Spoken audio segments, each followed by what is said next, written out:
पूरब में चिन्ह लगा दें एक, फिर उत्तर किधर है उधर एक चिन्ह जाके लगा दें।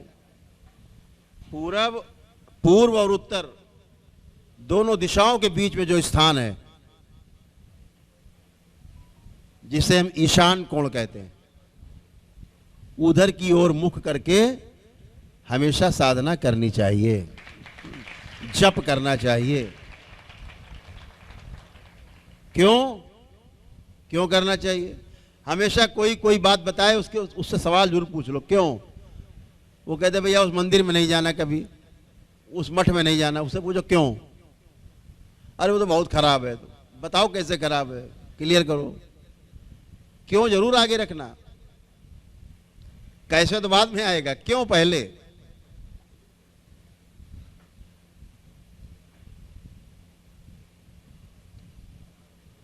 तो आप हमेशा जब उधर की ओर बैठते हैं ईशान कोण की ओर, उस समय आपका शरीर और जीवन का तालमेल 0 डिग्री पे होता है, कोई भार नहीं होता। और जब भी आप लेट जाएं, दंडवत करें, सुबह प्रार्थना पूजा, तो आप उसी तरफ लंबे लंबे लेट जाते हैं, तो रीढ़ की हड्डी आपकी एकदम सीधी उसी की तरफ होती है। आपका जो आपका कहा गया ना, महापुरुष कहते हैं यत पिंडे तद ब्रह्मांडे, यही ब्रह्मांड है। दंडवत करते सबसे पहले उधर की ओर ही जाता है, ईशान कोण की ओर। लेट जाए तब भी रीढ़ की हड्डी सीधी।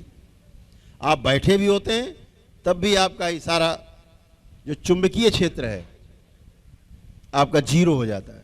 तो हमेशा आपकी जो साधना है, ध्यान है, जप है, उस तरफ ही मुख करके ही करना चाहिए। आप एक समय बना लेने से नियम से और अच्छा होता है। जैसे दरबार में आप देखते हैं ठीक 7 बजता है, सुबह का आरती होती। सबसे पहले क्या होता है दरबार में? सबसे पहले प्रातःकाल रुद्राभिषेक समय से होता है, ब्रह्म मुहूर्त में। 3:45 बजे आपका रुद्राभिषेक शुरू हो जाता है, समय से।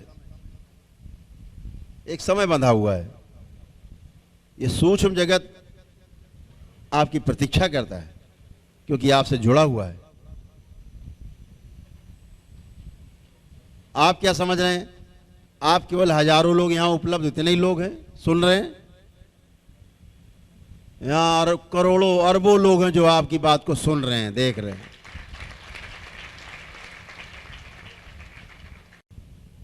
इस धोखे में कभी मत रहना कि हम जो कर रहे हैं कोई देख नहीं रहा है। वो सब देख रहा है।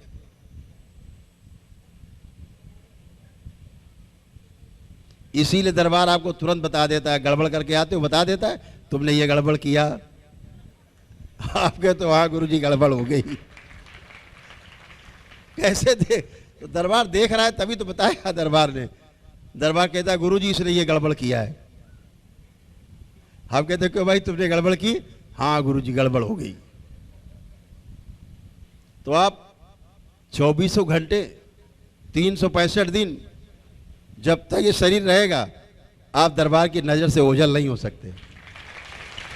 हमेशा दरबार की नजर में।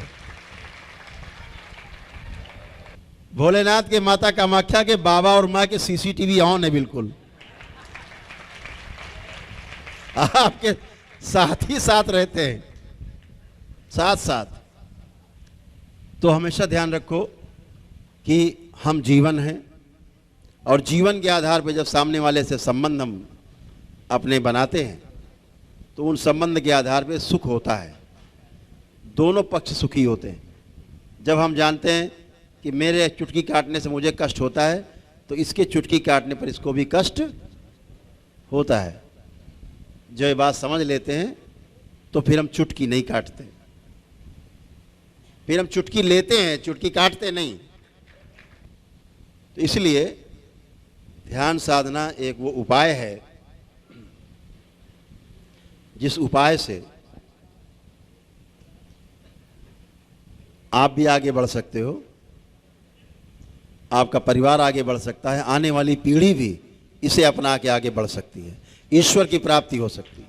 तो सभी लोग तैयार हो जाएं, पुणे से अपने अपने स्थान पर वर्तमान में आ जाएं।